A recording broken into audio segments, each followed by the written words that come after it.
Hi everyone, this is my leadership evaluation reflection for the final project in EDTC 640. So for the self-evaluation, based on the e-learning principles that we talked about all semester, I think the ones that were most reflected in my project were redundancy, coherence, and segmenting. The reason I say that is because on my online module and my support site, I repeated things many times so that the teachers using the websites for support could see clearly the goals and the objectives that we were trying to make it to by the end of the year, and also helpful tips on how to use the different programs that I was outlining during my professional development.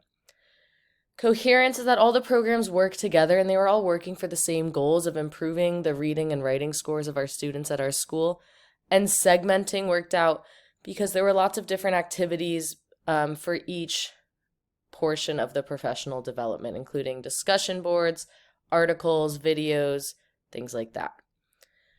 Activities that helped me get there throughout the semester.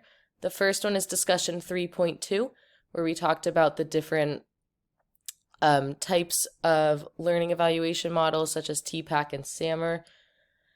And discussion 7.1 with multimedia design, which is when we talked about how it's helpful to have different ways to show your information like infographics, videos, pictures, things like that.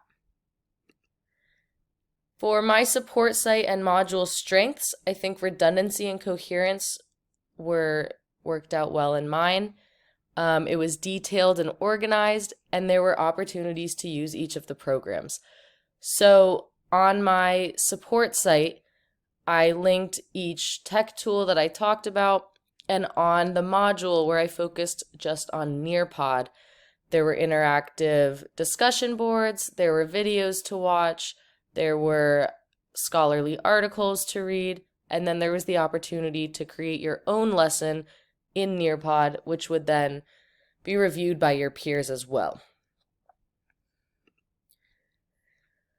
Improving the learning experience, I went back to discussion 1.2 and I found my quote about a good leader. I said I would define a leader as somebody that has the ability to encourage others to do their required tasks, is able to effectively communicate, and is motivated to put in work to make sure that any group or team is functioning well.